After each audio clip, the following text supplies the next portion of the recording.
Okay, welcome all of you for this Gita course session. Let's offer our auspicious prayers and we will start our session now.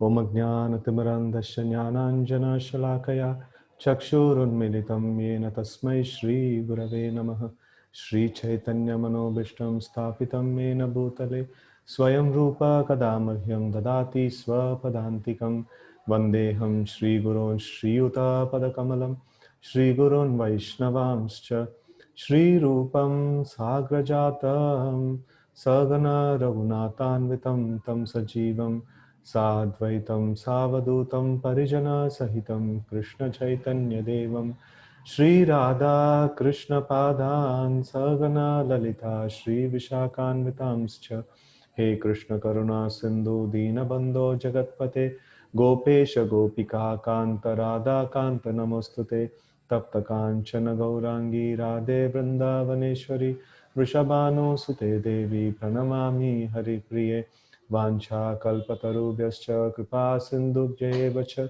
patitanam pavanebhyo vaishnavebhyo namo namah. Jai Shri Krishna Chaitanya Prabhu Nityananda Shri Advaita Gadadara Srivasa Adi Gaura Bhakta Vrinda. Hare Krishna Krishna Krishna Hare Hare Hare Rama Rama Rama Hare Hare. Hare Krishna. So welcome you all for this Gita course session. It is a very interesting session on the subject of who's pulling the strings. Just a minute, I'll just make some initial adjustments and then we'll start. Okay. So this before we start, we'll offer our gratitude to His Divine Grace, A.C. Bhaktivedanta Swami Srila Prabhupada, the founder Acharya of International Society for Krishna Consciousness, by whose grace we are able to understand Bhagavad Gita in English language. He translated this very valuable and such a wonderful Vedic treasure and made it available to the whole world. And he made it available in such an easy way that everyone is able to access it, and many millions of them are able to practice the principles of Bhagavad Gita. So our gratitude to him. And then we will start our today's session. So this is who's pulling the strings. So we will understand the meaning of this statement so in a while. So just we will have a little recap. So from the beginning we have been seeing the first session. We started off by saying why Bhagavad Gita. So we analyzed how we get happiness, and we get happiness by fulfilling various needs that we have.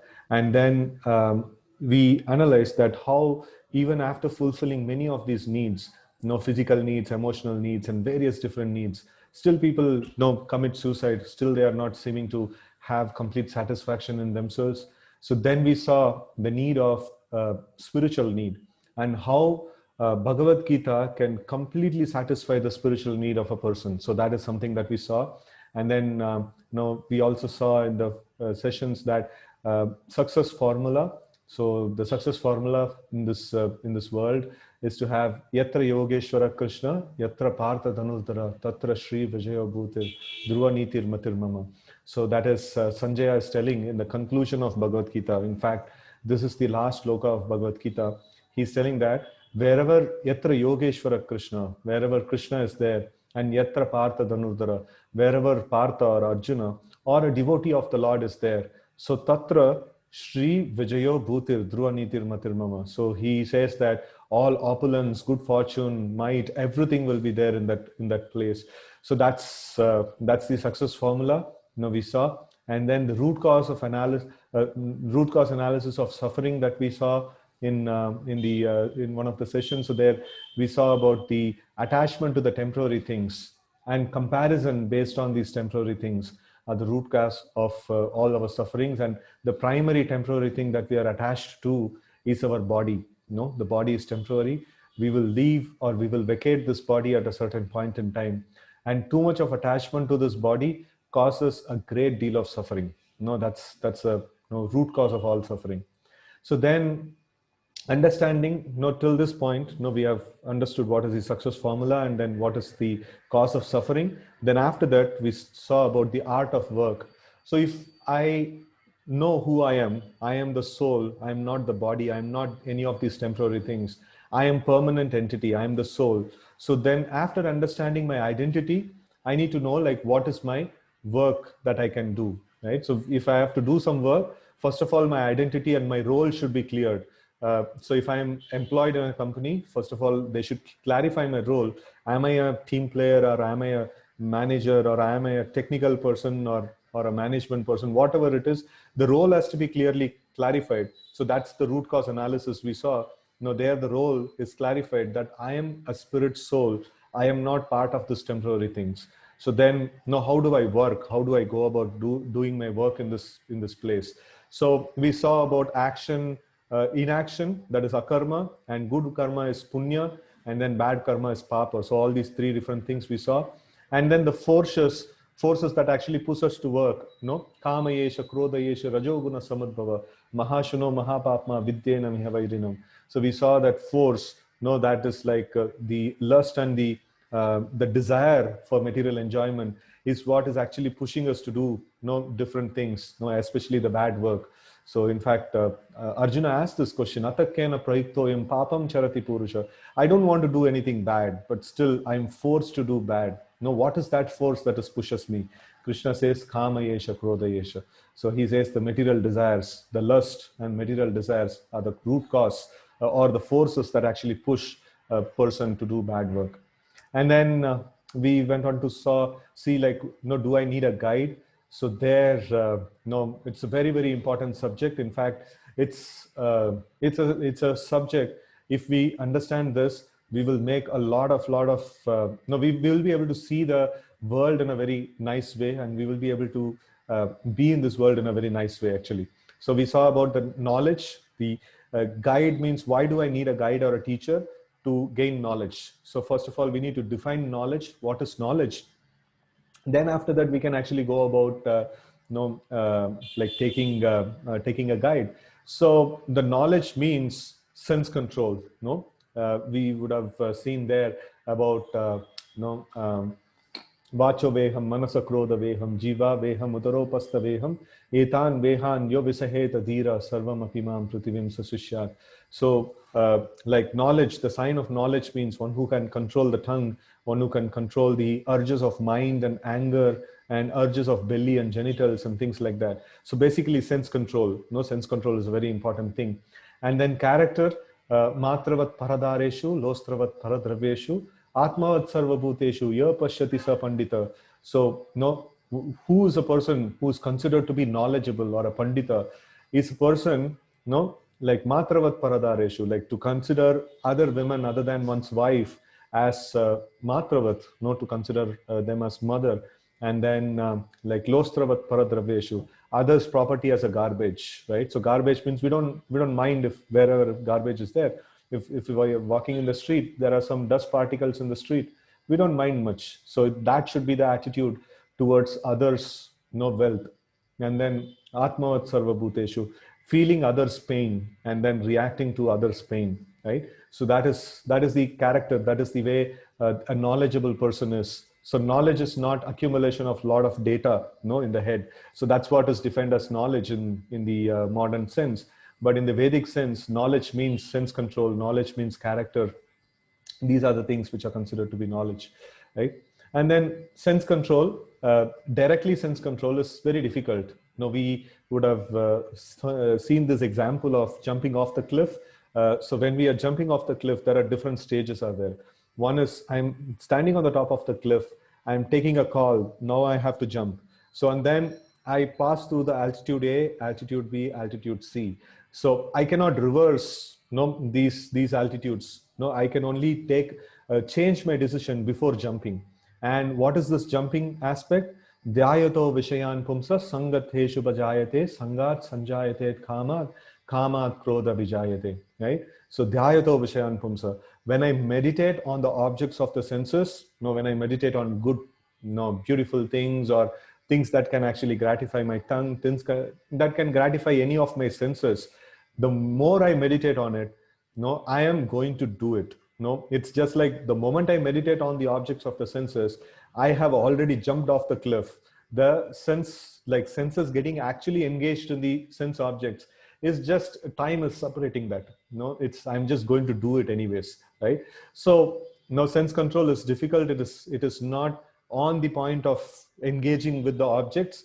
It is it is more much before. It is on the level of contemplation, much before actually I do the thing. I have to take a call, right? So then we saw about the matter of taking guidance. Actually, our attitude stops us from taking guidance. So this world, we have been taught that no, how can you say that you don't know? How can you say that you are incapable of doing a particular thing? So you should always pose, even if you don't know. You should pose as if you know. You should pose as if you are great, right? So that's how you have to portray yourself. So that's the whole thing that is being taught about. Actually, this is quite miserable, and it's quite it's not a very good thing, for us, for our personal self. So if here we see Arjuna, such a great person, who's been glorified by everyone, who's been revered, who's been like looked upon by everyone, and in front of everyone, he's telling, Karpanya dosha pahata svabhavaha pruchami tvam dharma sammuda cheta. Says that, no, I'm failing. No, I am not able to understand what is right, what is wrong. Please instruct me. Please guide me. He's not feeling ashamed, in front of everyone, that to say that I don't know, like, no, I need help.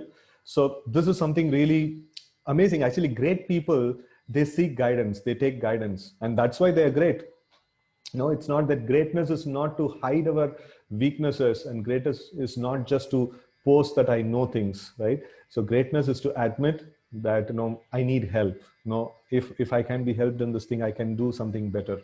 So that's really greatness, right? And then we saw about mood of approaching the guide. So tadviti pranipatena pariprashnena sevaya, in a humble mood, in a mood of service, now we approach, and then the knowledgeable person, the teacher or a guide, can actually reveal the truth to us. That's the way we actually approach. And then we also saw about exploitation that's happening. So many people in the name of spiritualists, so they are exploiting the people. So that's one of the reasons that we conduct this Gita course, wherein we want people to understand what is knowledge, what is Gita, firsthand. Let people have the experience of what is knowledge. And after that, if they can go and shop for this knowledge, try to get this knowledge from someone, that is very nice. That's they cannot be cheated. But if they don't know only like what is Bhagavad Gita, then it is very, very difficult for us to go and approach anyone and to not be cheated. We can very well easily be cheated by anyone. So then we also saw about the real qualities of a real sadhu. So these are some of the things that we saw. And then the just the previous session, we would have discussed about this mind control and regulated lifestyle. So in this, we saw about the power of mind. The mind can be the best friend or the worst enemy. And mind works hard, and it takes all no pain for what? No, it is just wants us to be happy, but it doesn't know how to make us happy. That's the poorest part of it, right? So mind learns from the environment. It just sees different people, what they are doing, and then it picks up things, ideas, and then it wants to do something, according to that. So actual hierarchy is supposed to be the intelligence should be the master, and the mind and senses should follow the intelligence. But somehow or other, the intelligence is made zero, and then the mind is taken over the control. And the mind works based on likes and dislikes, and it doesn't look for what is right, what is wrong, what is good for me in long run or not. So the mind never thinks about that. So mind always works based on likes and dislikes. That's why we see the most of the popular social media are run based on the likes, likes and heart symbols and things like that. So that's the way the mind works actually. So how to control this mind? So by the way of practice and detachment, and also like there is many wonderful tips of mind control you would have seen and discussed in the sessions. And the practice and detachment, the practice of the spiritual elements like the chanting, the mantra meditation, and studying Bhagavad Gita, strengthening one's intelligence. By the way of studying Bhagavad Gita, intelligence becomes studied, and intelligence becomes robust, and then it can control the mind, right? And then detachment. So by detachment, we can actually function in the world in a better way. More we are attached, more we will do so many roundabout things and just to get things done. So, but it may end up very dangerous, harmful to us. Detachment is a very, very powerful weapon, and even to function in the material world, this detachment is a very, very important tool, very, very valuable tool. So this practice and detachment, and also like you would have learned this example of heating the frog. We should not try to do drastic changes. No drastic changes affects our personality, affects our stability. So, and the mind rebels when we do drastic changes. It takes a lot. It needs a strong person to do drastic changes and still remain stable. In general, it's advised that we should make changes on a progressive, on an incremental basis, gradual incremental basis. So that's the way we can actually control the mind and get the mind to what we want to do, the spiritual practices. Okay, so today's agenda is we are going to discuss this important subject of who's pulling the strings. And like first question that we want to ask ourselves is, am I in control of all that I do? Or is there any other doer apart from me? Is there anybody else is controlling me, my actions, right? And then if somebody else is controlling, then how am I responsible for my actions? And what are the different modes of nature that we are talking about? In many of the sessions, you would have heard the modes of nature. So the modes of nature are the ropes that bind us, and what's its role, how does it function, and things like that, and how to get along with people of different modes, and then getting free from modes. So these are all the different subjects that we are going to discuss today. And of course, there's going to be a nice practical tip at the end of the session, right? So let's get into the session now. Who's the doer? The first thing, the first agenda point, that is, am I in control of all that I do, right? So who's the doer? So have you ever wondered the reasons for oscillation in our mood? Sometimes we are in very good mood, sometimes we are in bad mood, sometimes we are in high productive, this one, and sometimes we are so what is it, we feel so down that we are not getting any inspiration to do anything, right? And enthusiasm and lethargy and things like that. So we are the same person, the same expertise is there, and same qualification, everything is same, but why are we not able to perform? So every time the same way. So that's a very important question that we need to ask ourselves. Arjuna was also in the same kind of condition. Arjuna was after the departure of Krishna, after Krishna left the planet. So Arjuna was entrusted with the task of protecting the queens of Krishna. He was supposed to protect the queens of Krishna, take them from the Dwaraka to Hastinapur and keep them safe and look after them and things like that. So that's a service that is assigned to him. But then when he was protecting the queens of Krishna, he was defeated by merely some cowherdsmen, it's merely some ordinary villagers. And no, his ego got completely shattered. No, he was thinking like he is the powerful warrior. No, he's the hero of the battle of Kurukshetra. So many great warriors were defeated in front of him, and now he's defeated by some ordinary men.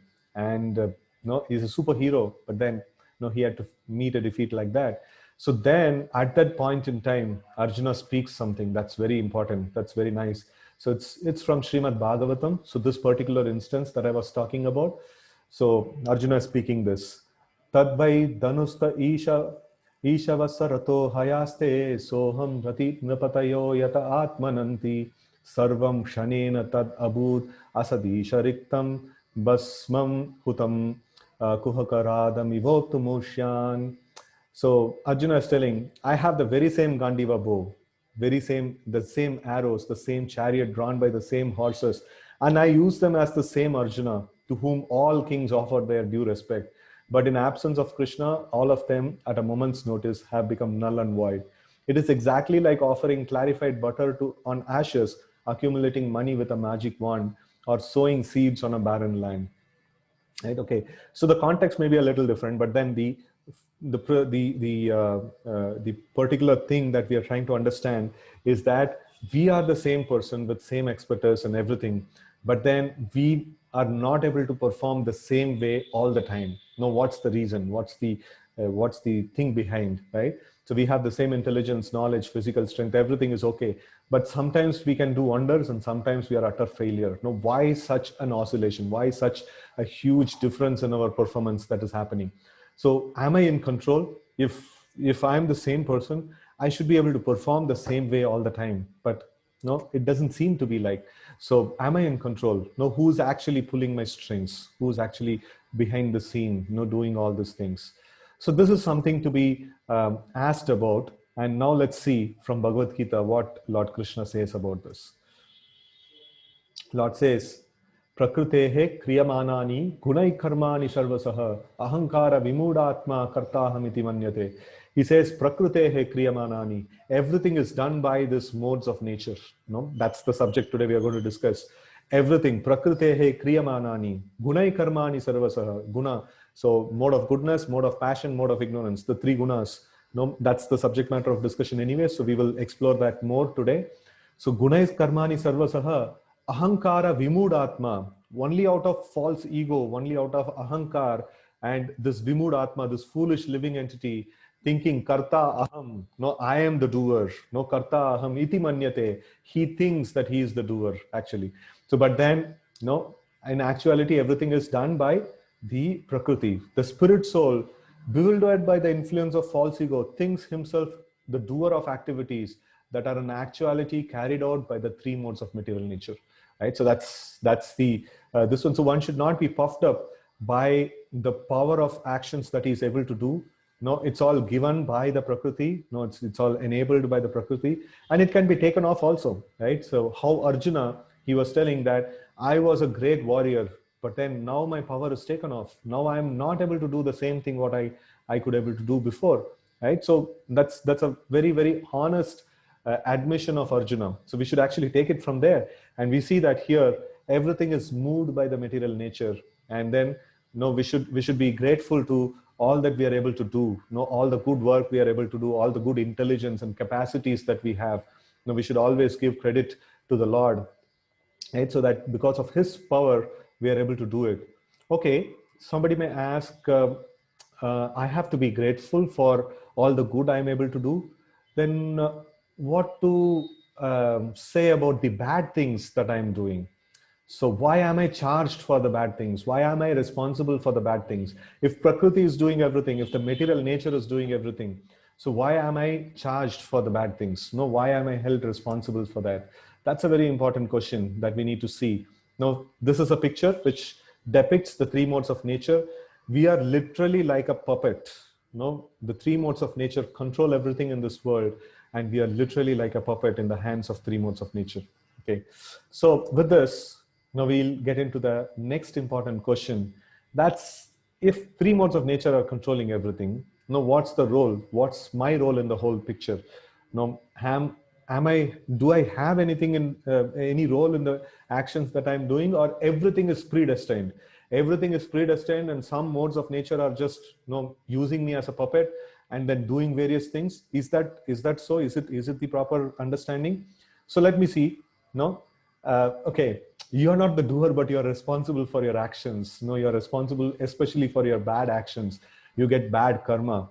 It seems to be quite unfair, right? So if I'm not the doer, I should not be charged with the charged with the acquisitions of this world, right? So acquisitions of all my actions and things like that, right? So okay, at this point in time, so we have a little smaller audience of 26 people, so we can actually get into a small discussion. So I'll just stop the screen share, and then let's see what do people think about this. The karma, the good action, bad action, and all these things we had learned. So that actually showed that if you do a bad action, then you're responsible for it. You'll have to suffer for it. If you do a good action, so you're responsible for it. You'll get something good in your life, right? So that's the whole point that we had discussed. And now in current discussion, today's discussion, it seems like, no, you're not the doer. You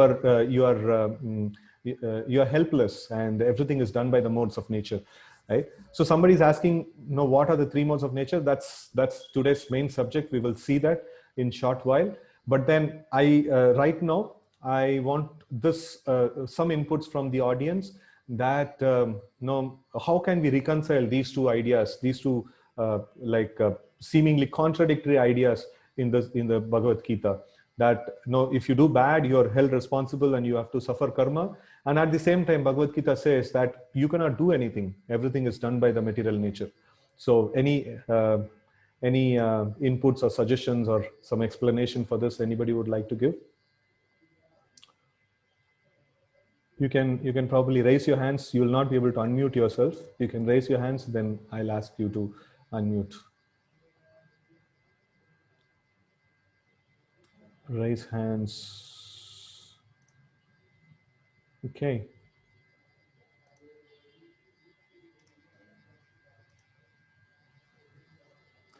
Are everyone in confusion, or you can just throw anything that comes to your mind? No, you can just tell anything that comes to your mind. Okay, so one person saying, I'm confused. Okay, maybe we have desires to achieve things. That's why we are responsible. Okay, that's a good point. That's a very nice thought. So we have desires to achieve things, and that's why we are responsible. Okay, any other thought? Okay, Rahul is raising hand. I'll just a minute. Ask to unmute. So you can unmute yourself and you can respond to it. Yes, Rahul. Yes. Yes, Prabhu. So we've learned that we are all we have attained this material body, and the material body is attracted to it has the lust for a lot of things around that we face when we come across.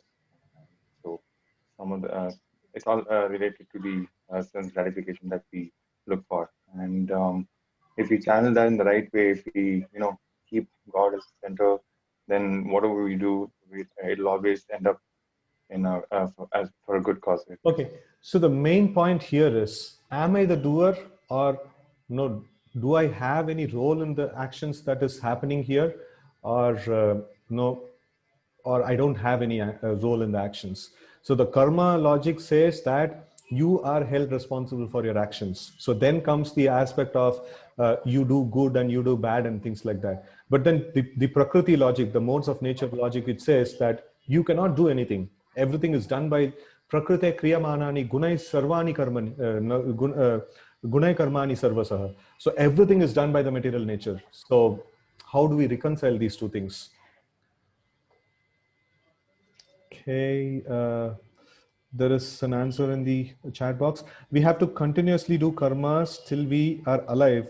Whatever we do comes back to us. Okay. So, but here the whole point is that, are we responsible for our actions? That itself is in question. So, the very root of it is shaken. Then, are we responsible for our actions at all? So that's something like we are asking about. Okay, Ashish wants to contribute. Okay, I'll unmute. You can unmute yourself, Ashish, and then you can respond. Hare Krishna. Prabhu, so according to me, what the nature says, that it will give you, it will start working the way it works, and probably it will have to, it will throw you both the good and the bad thing at you, and you most or you have the option to pick either the good or the bad. It's up to you. The choice is yours. What I think is that in order to, the nature will throw you the option, but you have to pick. I mean, either you can pick to do good, or you pick to do bad. So if you do bad, then it will be in your bad deeds, and if you do good, then it's up to you. I mean, it will be in a good deed. Okay, that's kind of coming close. So now we will wind up the discussion. So two thoughts that had come. Kunal had mentioned that maybe we have desires to achieve things. No, that's why we are responsible. That's like a good input. And Ashish also, like, that is also a very good input. That no, the nature throws everything in front of us, but then we have to take the call. So that is also nice. And then our intelligence should. There is another. our intelligence should determine what is good karma and what is bad karma. Okay, that's okay, but still, no, am I capable of doing any karma itself? That is in question. So, anyways, now we will get into the discussion again back. Um, so, okay, now let's see who are all the different people involved in performing a particular action and what's their role. So this is a very nice shloka of Bhagavad Gita which talks about it. So this says, Adhishtanam tata karta karanam cha pratak vidam vividam cha pratak cheshta daivam chaivata panchamam chaivatra panchamam. Okay, the place of action, Adhishtanam, the place of action, that is the body, and tata karta. Karta is the performer. I am the soul. No, I am also one of the factors of the action. And then the various senses. No, karanam. No, karanam means the various senses. And then many different kinds of endeavor. Pruthak, no, like karanam cha pruthak vidam vividam sa pruthak cheshta. Cheshta means the endeavors, different kinds of endeavor that I undertake. And then ultimately the super soul, daivam, chaivatra panchamam. So these five factors are there involved. So to simplify it, we can put it into three factors. One is I am involved, I am desiring. One of the answers that came is like, no, we desire, that's why we held responsible. Yes, no, I desire. And then the daivam, no, the Lord has to sanction the action, no, my desire.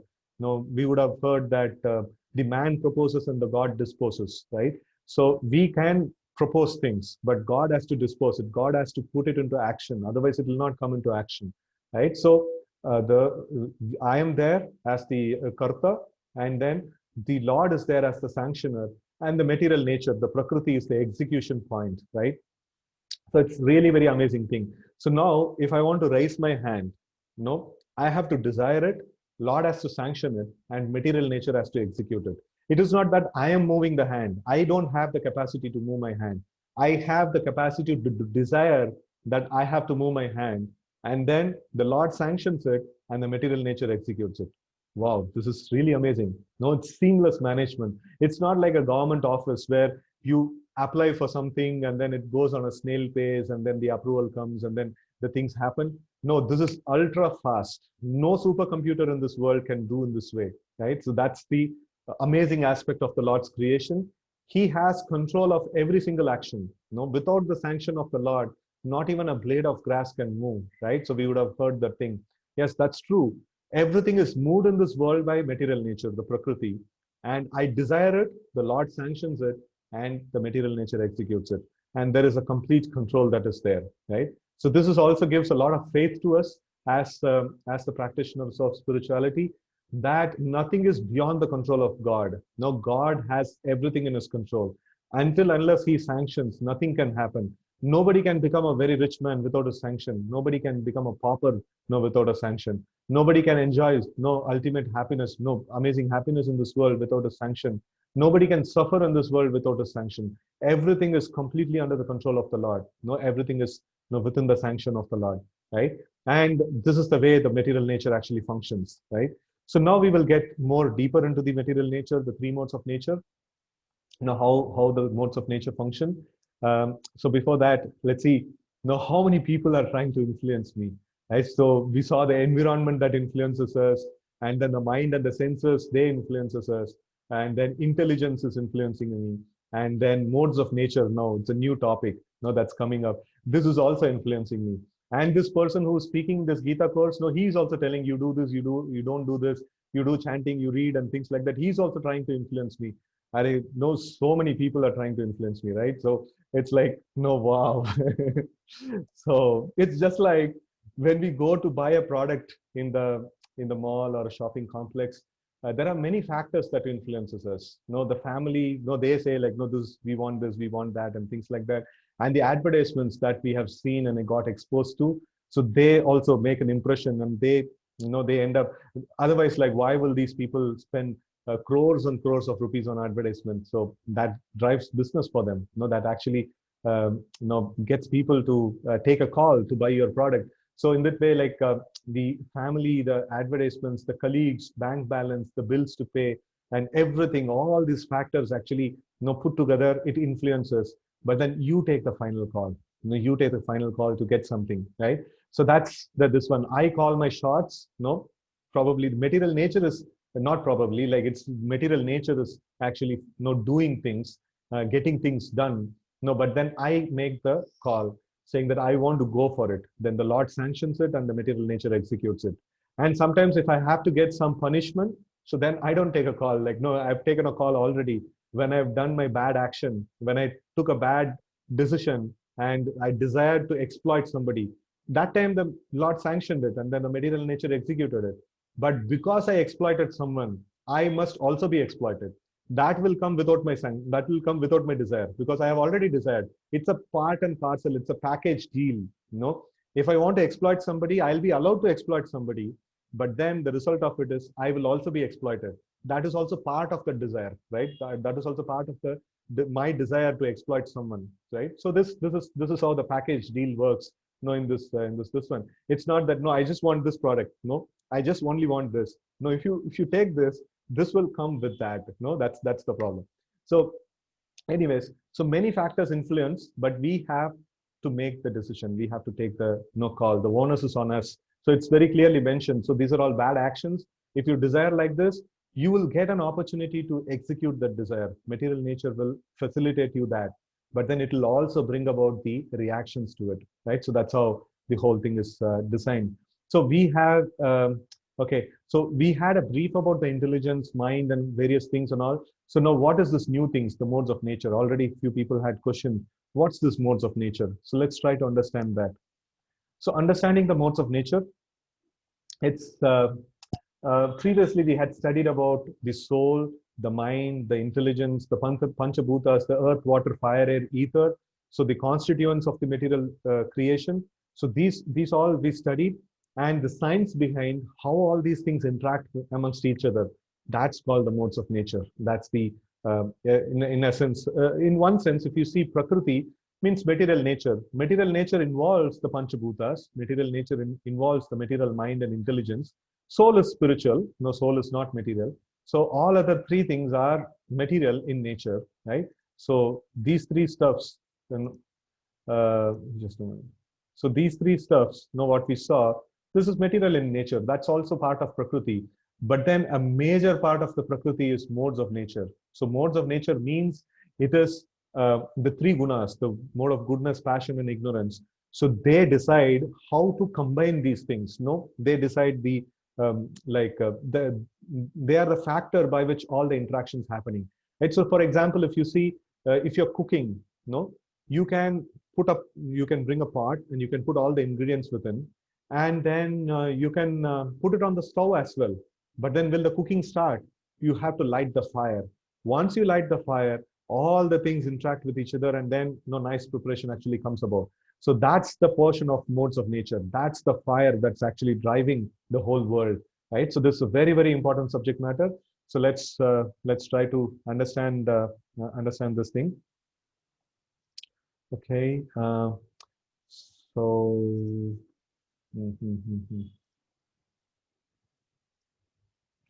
Okay, so now let's see, like, what's the three modes of nature.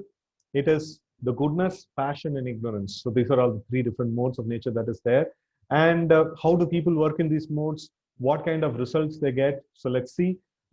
Bhagavad Gita has so many different examples of charity in the modes of goodness, the work in the modes of goodness, the happiness in the modes of goodness, and many, many different things that are there, the time in modes of goodness, and like the three modes and everything. So now we are going to see two important factors. One is work, another is happiness. What kind of a work a person will do in these three different modes, and what kind of happiness, what's the definition of happiness for a person who is there in these three different modes. So that's something that we will see.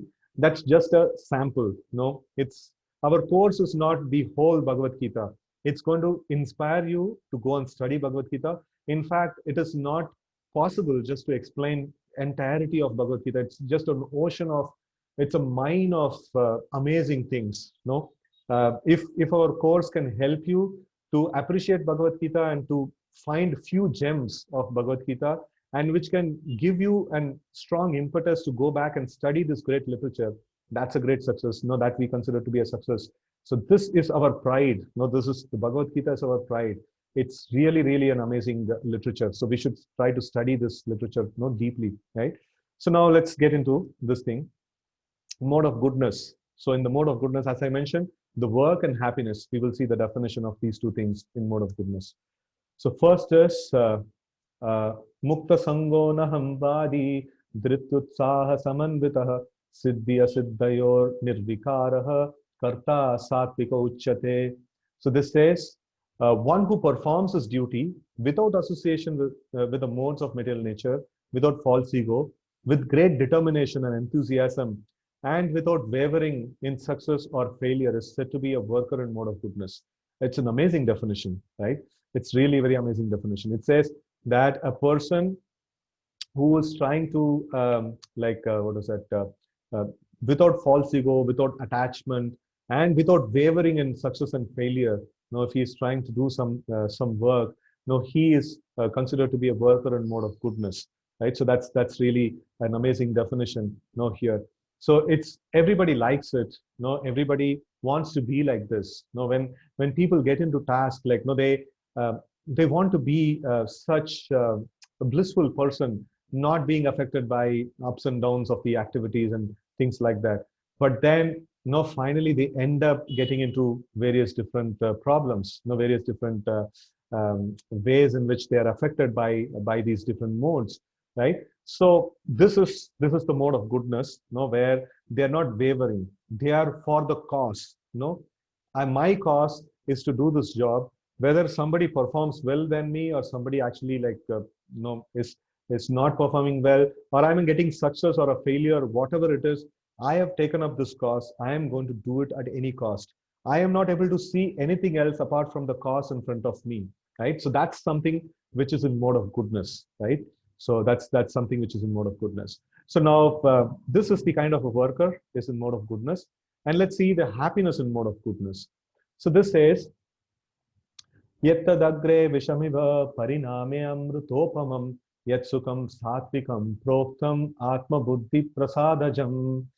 This says that which in the beginning may be just like poison, but at the end it's just like nectar, which awakens one to self-realization, is said to be happiness in mode of goodness, right?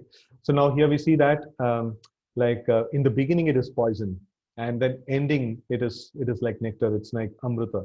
So what is that? Like, for example, if we want to have a good life, so then we have to put through a lot of years of study and struggle and things like that, then we can expect to be having some good life.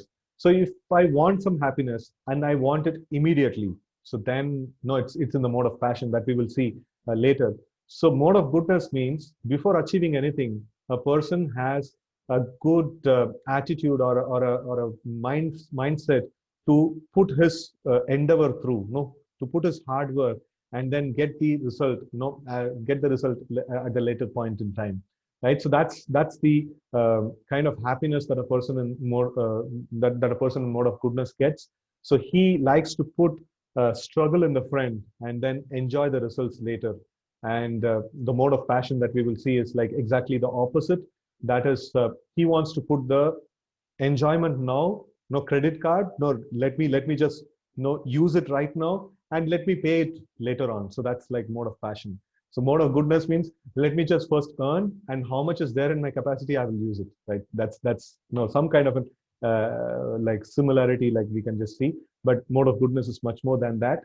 So it's just kind of a good introduction into the whole thing. No, so I would like to take a call now.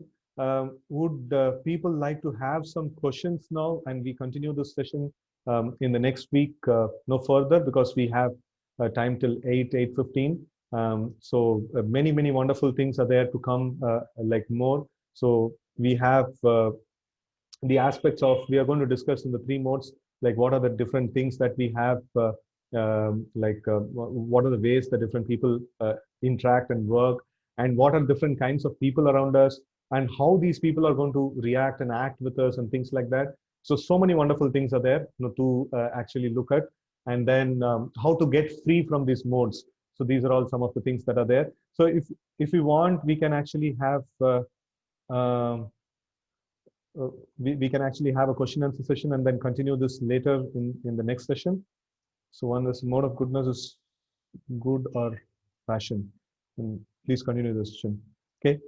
And some more inputs, like should we continue the session or should we break for a question answer? What should we do?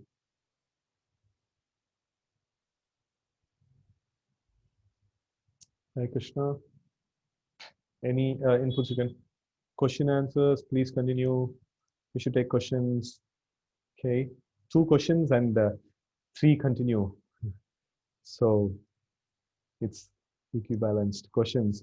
Okay. Question wins. Okay. Now you can put on your questions in the chat box, or I can also enable you to unmute yourself. Um, so you can ask questions because it's a very, very important subject. And if we clarify the subject, then it's really very, you can actually be in this world and function in this world in a very, very nice way, right? So, okay, the first question is mode of goodness or is good or passion? I mean, what we should aim for. Okay, so this we will be seeing in the continuation of the session after we complete all the 3 modes. So we will understand, we will come to a point of understanding like which of the modes we should be in and like which modes help us and things like that. Obviously, like the name says, the mode of goodness is better than the mode of passion. So in this world, what people call as passion is something like you should be spirited and you should go for it and things like that and all. So that's something that people consider to be passion, and that people appreciate a lot, and that people want to see in, especially the managers. You might have seen that they want to see passion in people, right? So they want to see that, okay, anything that comes, okay, I will take it, no, I will do it, and things like that. So that people consider to be very nice. But then the problem with mode of passion is that no, it doesn't consider too much about the future repercussions. Mode of goodness means, in mode of goodness, a worker, he is able to see the future repercussions, what is there in it for me in the future, not just the immediate benefit, and then how it is going to affect the environment, people around, and things like that. So it takes into consideration. It's a deliberate, well thought out, and a reasonable kind of an action. That is mode of goodness.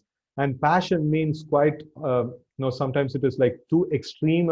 This one, and immediate results. I want immediate results. No, let me get the immediate results. So that's not very good. No. And then it is mentioned, it's like it ends up in misery. Passion always ends up in misery, right? So goodness is required for happiness. No, happiness is really characterized, or it's, we can actually experience happiness in mode of goodness. Otherwise, it's quite difficult to experience happiness, right? So in that way, mode of goodness is good. No, we should aim at mode of goodness. And then the next question is how to work, no, sorry, how to know what is work of goodness. Okay, how to know either whether we are working in goodness or passion. So once we study these things, no, it's not just this. I would request all the participants, if you get time, like you can go through this chapter in the Bhagavad Gita, the 3 modes of nature. That's a very, very amazing chapter. And you'll find a lot of variations, a lot of different characteristics of these 3 different modes, what kind of personalities they are. So then you will be able to come up with many more questions in the next week. No, I would like more questions on the next week. So it's going to be a real churning. We need to churn this and understand this well, because we are controlled by these modes of nature, and we need to know like how these modes actually work. So how to know we are working in the mode of goodness or passion? So by studying the characteristics of these different modes, and we can map those characteristics. Am I going through all these things? Am I planning and am I seeing a long-term vision, or am I hankering for the immediate benefit? And then I'm neglecting to see the outcome. And sometimes we may not be able to see which mode we are working in, because the modes will be overpowering us and we will think that we are in goodness. So we need to have an external check. We need to have a person or a guide who knows these different modes, how it works, an expert in understanding them, and then kind of judging and giving you an opinion. So that's always an external support is very, very good. So even though we know a lot of these stuffs, we have been practicing Bhagavad Gita since like 10, 15 years now, and then still, I may be capable of advising somebody, but for myself, I cannot take a call. No, I have to go to my seniors, and then I have to submit myself saying, okay, this is what I'm going through. So no, please guide me. So then they tell me that, okay, fine. So no, it's always the way, it's always like that. So if I am inside the problem, I cannot see where I am and how to get out of the problem. Somebody outside has to help us actually. So that's a very, very nice question. If you want to know which mode we are in, we can take assistance from Bhagavad Gita, the characteristics of different modes, but then we should also approach a proper guide and take the advice. So that's the way of doing things. Even I've seen this in the profession of doctors. So when the doctors, when they have some disease and things like that, so they would generally go to another doctor, their friend or somebody, and consult with them. So, and even in the lawyers and even tax practitioners and things like that, I've seen all these professional lines. When they are in problem, they always discuss with somebody else, to throw some light upon them. So that's very important, right? So we should not think that I can be be all and end all of myself. So we should take guidance from people, right? Okay. So the next question is, based on your example, I am more about in mode of passion, so I'm worried. No, okay, no problem. If we do the chanting, so we have seen this chanting is in mode of goodness or even higher than mode of goodness. So that we will be seeing in some time. In the next session, we will be seeing that. If we rise up early in the morning, if we associate with whichever mode we associate with, Karanam Guna Sangoshya Sadasad Yoni Janmashu, we can change the modes. It is not that if I'm in mode of passion, I am wedded with that entirety of my life. No, I can change my modes. Now that's the good thing about it. And no, if we rise up early in the morning, and then if we chant the names of the Lord, and then if we study scriptures, and if we associate with people in the mode of goodness and things like that, so then it is going to help us a lot. So the time of the day, especially the morning hours, early morning hours is there in the mode of goodness. The daytime is in passion, and nighttime is ignorance. Nighttime should be used for sleeping.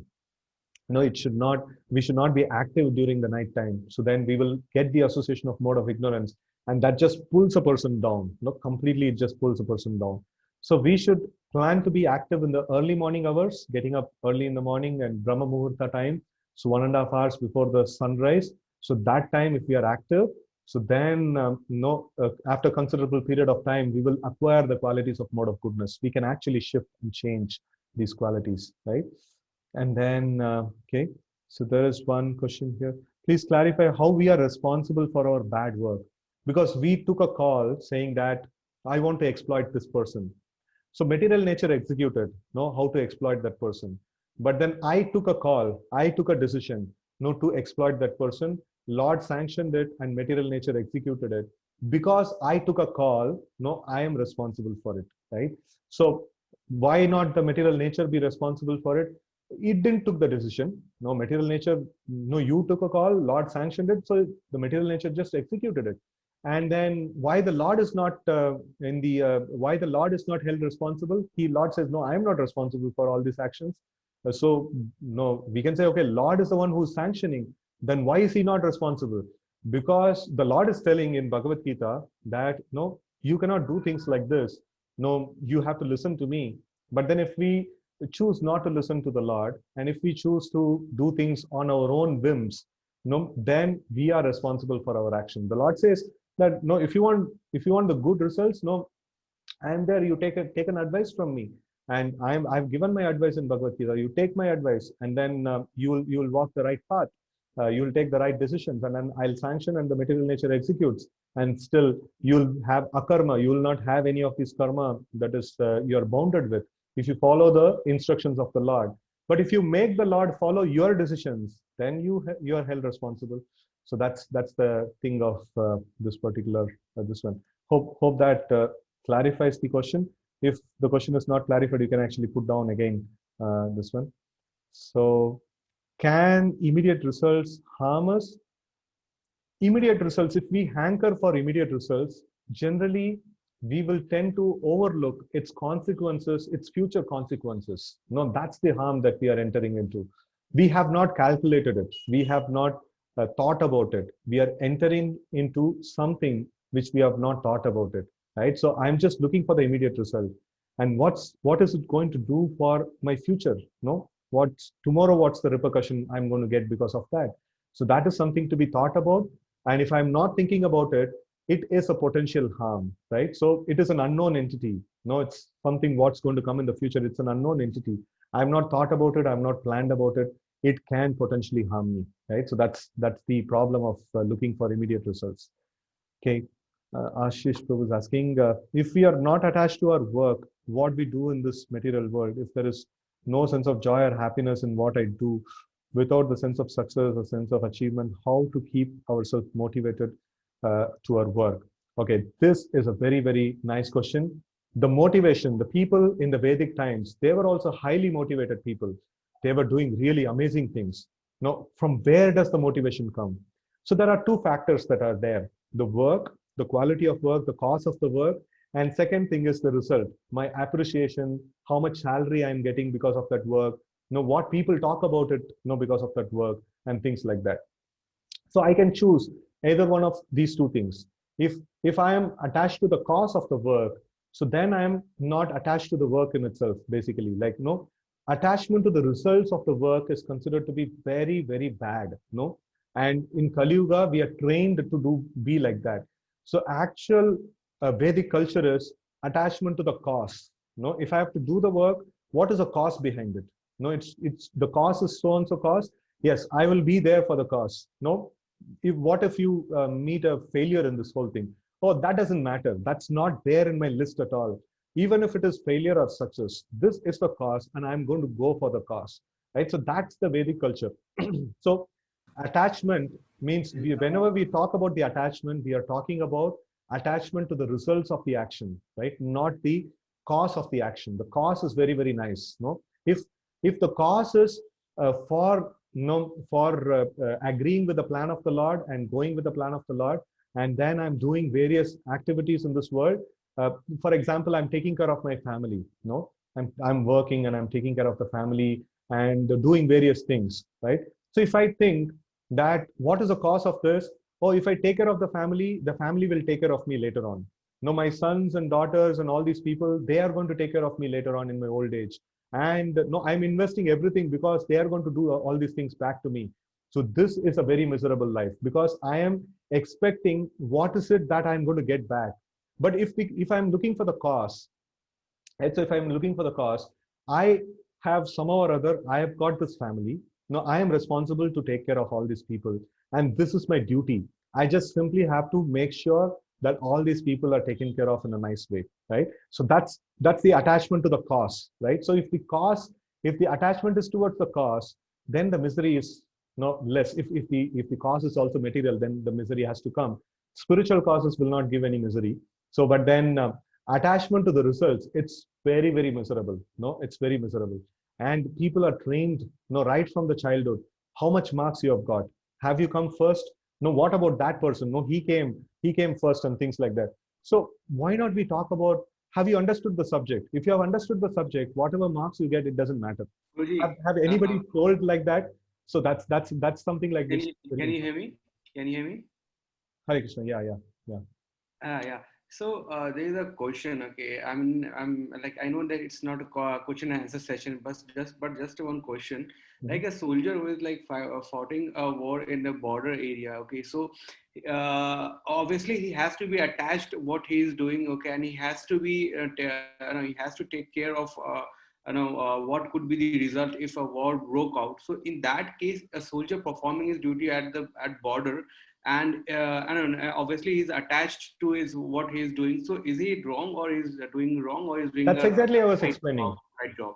That's exactly I was Not explaining. an If the it's soldier ritual. is, Hare Krishna, just like I understood the question. That's exactly I was explaining. If the soldier is attached to the cause that I am a soldier and I am meant to fight for the cause of the country, that's very good.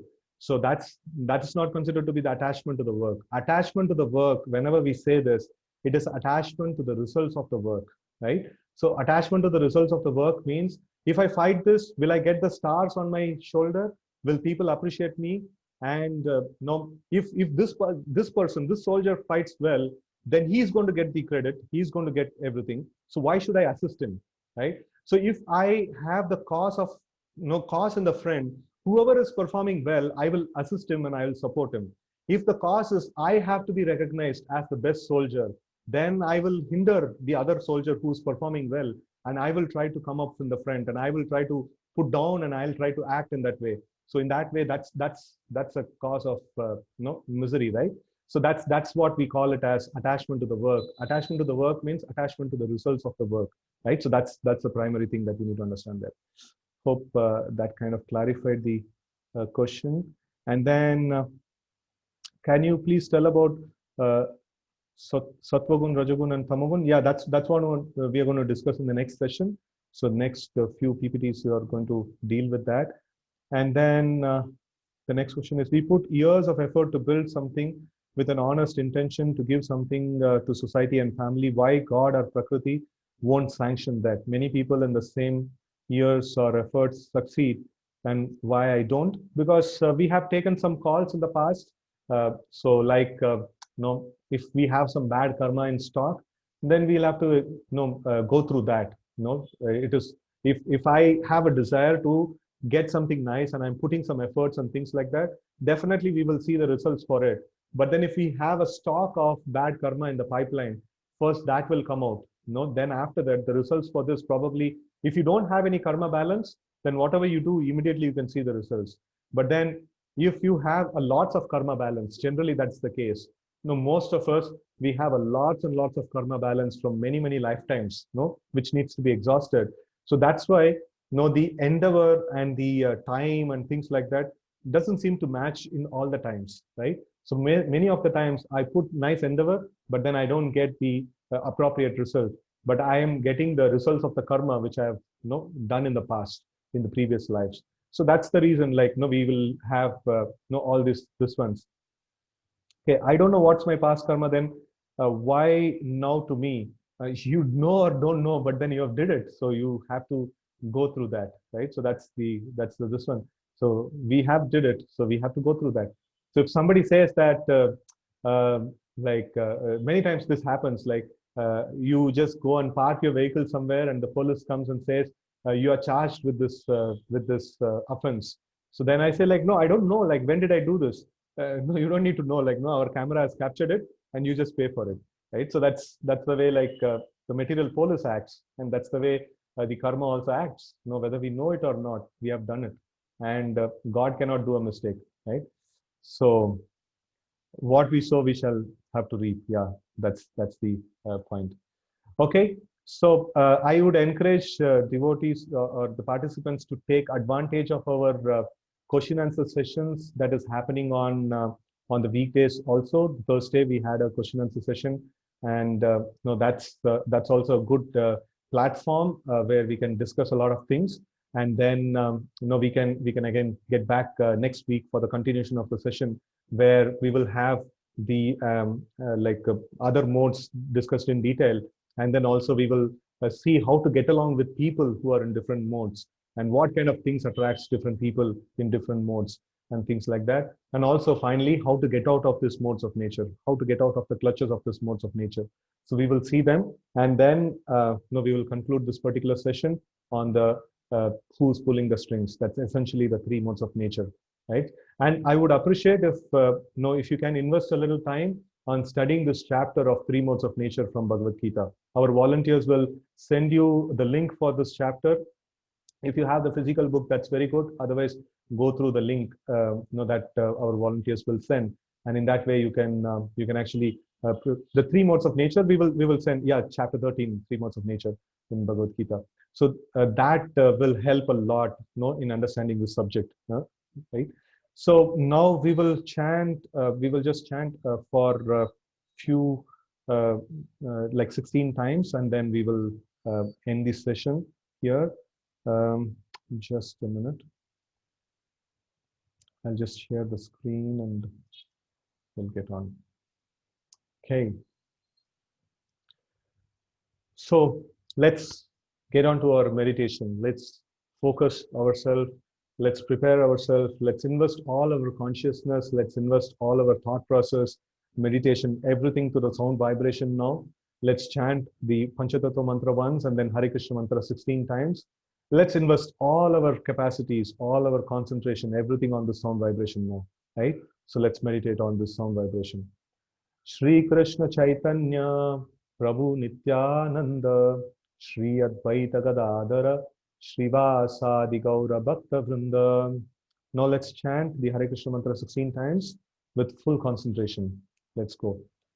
Hare Krishna, Krishna Krishna, Hare Hare, Hare Rama, Rama Rama, Hare Hare, Hare Krishna, Krishna Krishna, Hare Hare, Hare Rama, Rama Rama, Hare Hare, Hare Krishna, Krishna Krishna, Hare Hare, Hare Rama, Rama Rama, Hare Hare, Hare Krishna, Krishna Krishna, Hare Hare, Hare Rama, Rama Rama, Hare Hare, Hare Krishna, Krishna Krishna, Hare Hare, Hare Rama, Rama Rama, Hare Hare, Hare Krishna, Krishna Krishna, Hare Hare, Hare Rama, Rama Rama, Hare Hare, Hare Krishna, Krishna Krishna, Hare Hare, Hare Rama, Rama Rama, Hare Hare, Hare Krishna,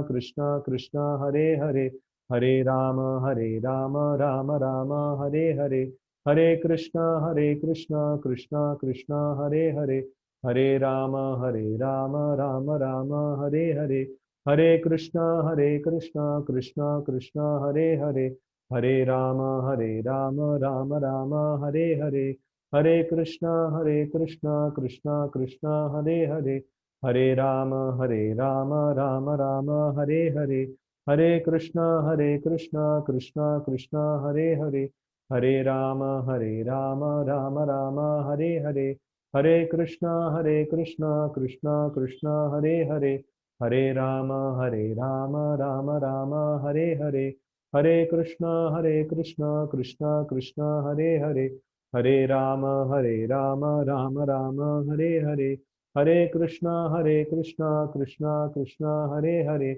Hare Rama, Rama Rama, Hare Hare, Hare Krishna, Krishna Krishna, Hare Hare, Hare Rama, Rama Rama, Hare Hare.